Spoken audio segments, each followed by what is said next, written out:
c'était très glauque, personne ne comprenait ce qui se passait, moi non plus d'ailleurs. Moi j'ai compris assez vite que c'était un piège à con, parce que la position où il m'a mise pour être interviewée n'était pas du tout celle qu'on m'avait dit que j'aurais, c'est-à-dire qu'en principe je devais être toute seule. Et puis quand j'ai vu qu'il y avait Alain Prost, j'ai dit là il y a quelque chose, mais Ardisson ne peut pas être dans la combine, c'est pas possible. Ou alors où est-ce que je suis? Alors là ça devient affolant. Et quand j'ai vu que je passais après Joe Star, là j'ai vraiment compris que j'étais dans un piège à con. Et je me suis dit, mais là, je ne sais plus qui est qui et qui fait quoi. Et je n'avais qu'une possibilité, c'était de dire toute la vérité, le plus vite possible, et le plus de choses possible. Et surtout, essayer d'aller directement à balancer le plus vite possible pour me protéger.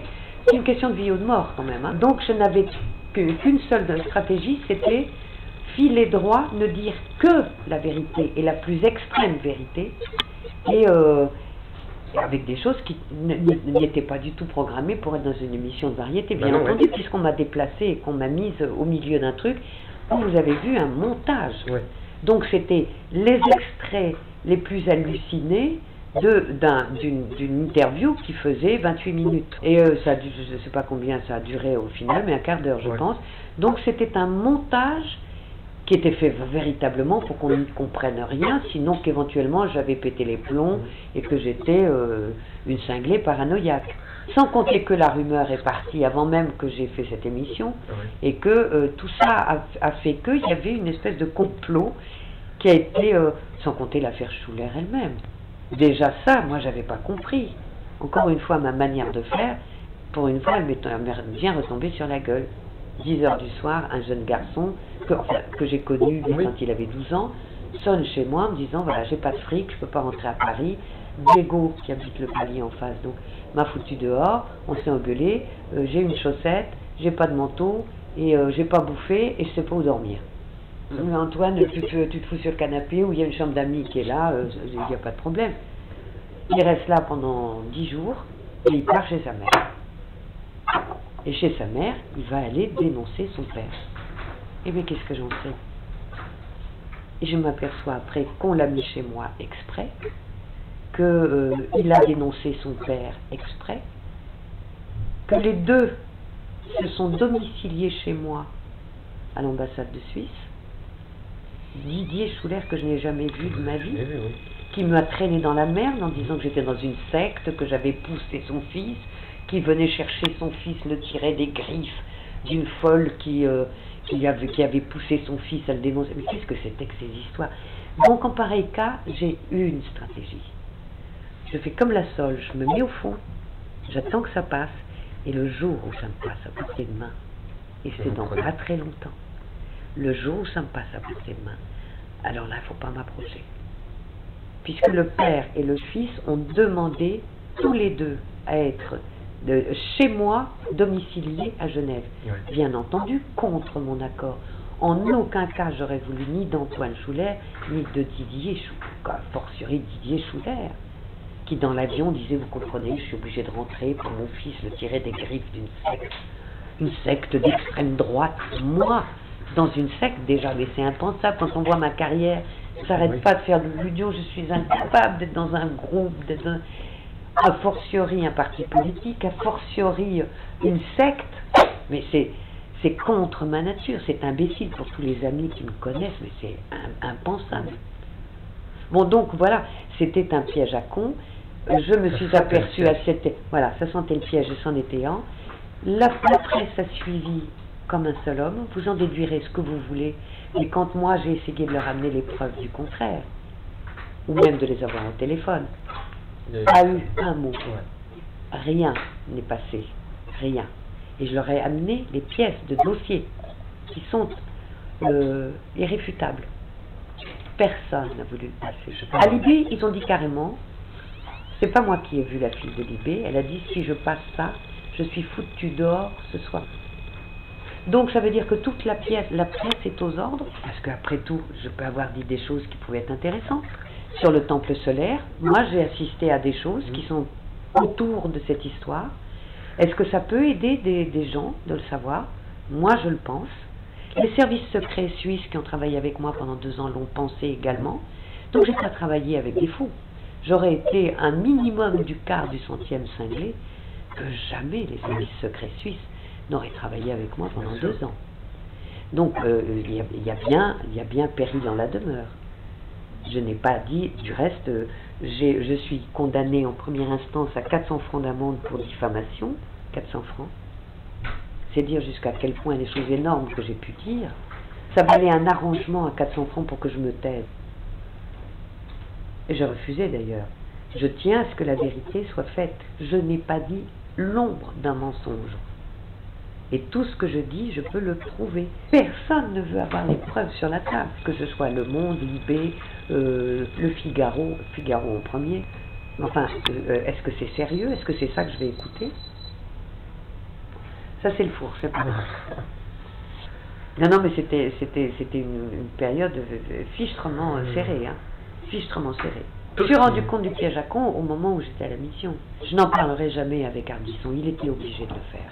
Bon, maintenant que j'ai bien vu, mais au moment où je me suis retrouvée là-dedans, je ne savais pas d'où venait le coup. Je n'ai pas compris une seconde que Francis Spinner, avocat de mon mari, avait fait la liste des questions. Mais comment je peux imaginer un truc pareil? Comment je peux imaginer ça?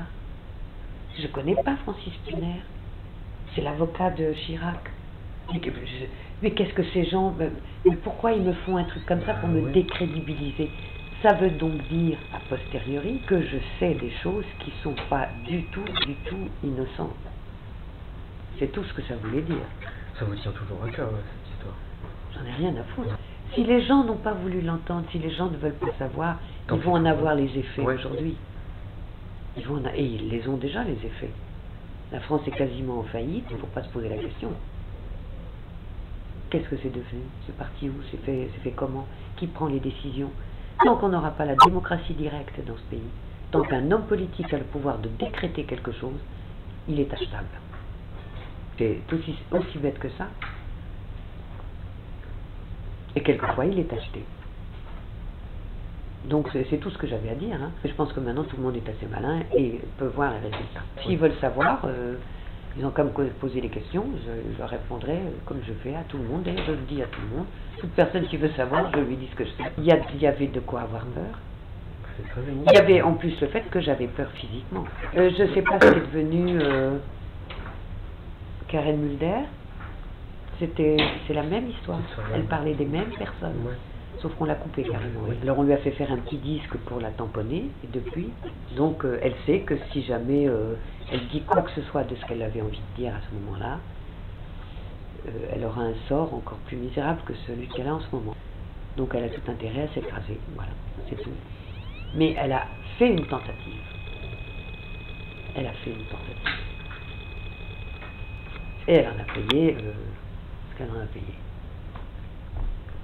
On l'a amusé en lui faisant faire un disque, une promo, un truc. Mais attendez, alors tout le monde est dans la combine? Vous répondrez vous-même. Évidemment. Mais moi, personnellement, je n'ai pas l'ombre d'une terreur. Il est évident que de se balader en métro et en patinette n'est pas le moyen le plus normal de se déplacer. Donc mais c'est imparable.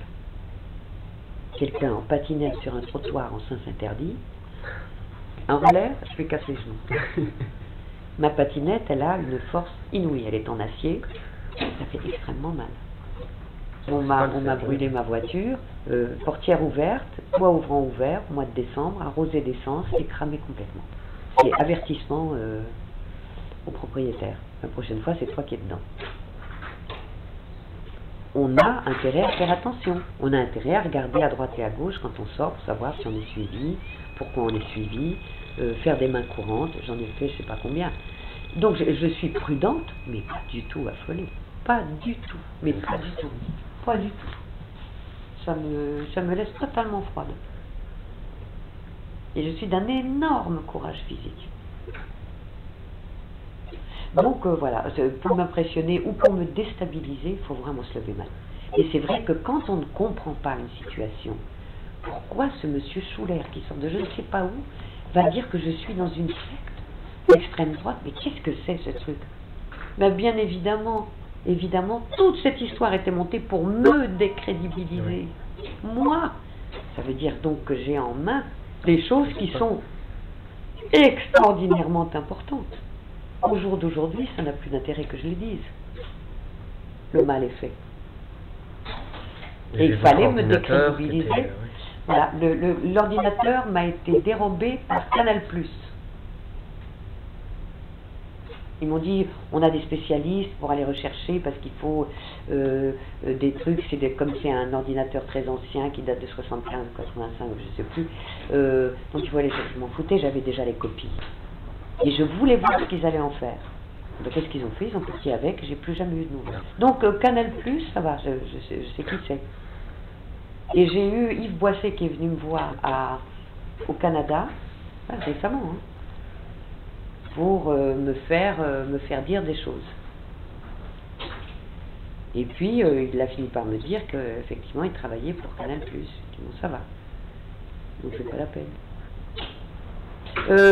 Donc on voit qu'à tous les niveaux, tout le monde est au courant. Je vais impressionner personne. Mais personne ne veut parler. Bien entendu, ils ont un intérêt à ce que personne ne parle. Et qu'on soit obligé d'avoir des mesures drastiques parce que le gouvernement n'a pas assez d'argent pour payer les agios, des dettes que l'on a. La dette de la France est colossale. Un des pays les plus riches du monde, on est au 14e rang aujourd'hui. Qu'est-ce que c'est que cette histoire? Où est-ce que c'est passé? Enfin, c'est évident. Il y avait, il n'y a plus. C'est bien aller quelque part. Alors c'est exactement ça que je disais. Et qui en profite? Et quelle est l'organisation? Parce que là, il s'agit d'une secte. Quelle est l'organisation qui organise ça? C'est aussi bête que ça. Alors bon, bien entendu, il fallait me faire passer pour folle, il fallait me décrédibiliser, c'était simple. J'ai été à 2 doigts d'être mise en examen. Toutes les semaines, j'étais chez un juge. Non, mais ils m'ont emmerdé comme c'est à peine permis. En espérant que j'allais faire une dépression nerveuse. Mais ils me connaissent ou quoi? Ils m'ont vu. C'est ridicule. Mais c'est vrai que très souvent, j'ai eu peur de me retrouver au trou, carrément. Bon, au jour d'aujourd'hui, là, c'est en train de revenir, où finalement les tribunaux, les uns après les autres, se rendent compte qu'il y a des pièces effarantes dans mes dossiers. Il y a des pièces effarantes. Pourquoi personne ne bouge? Alors je pense qu'il ne pourrait pas dire le quart du centième de ce que j'ai dit là. Oui, de toute façon, oui. C'est pas la chose. Oui, mais bon, voilà, donc voilà l'explication. Je suis très loin d'être folle, mais très loin. Qu'une solution, c'était effectivement balancer. Au moins qu'on ne me retrouve pas anonymement avec une crise cardiaque, soi-disant, et une étiquette au doigt de pied. Je veux dire, si jamais il m'arrive quelque chose, vous saurez. Donc déjà ça m'a concerné en vie. Bon, cela dit, je peux toujours craindre un accident d'avion, un accident de train. Je peux toujours... voiture, on a essayé 5 fois. J'ai même été poursuivi par un hélicoptère dans un champ. Et il y avait 3000 personnes qui regardaient. Et tout le monde a cru que je tournais un film.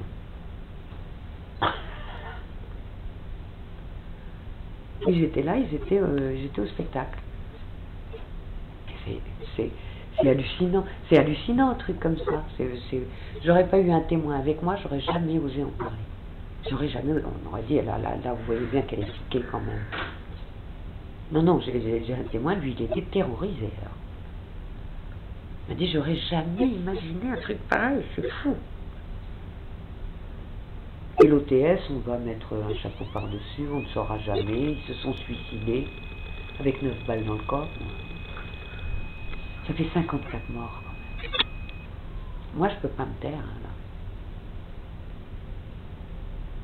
Des enfants, là-dedans, il y en a.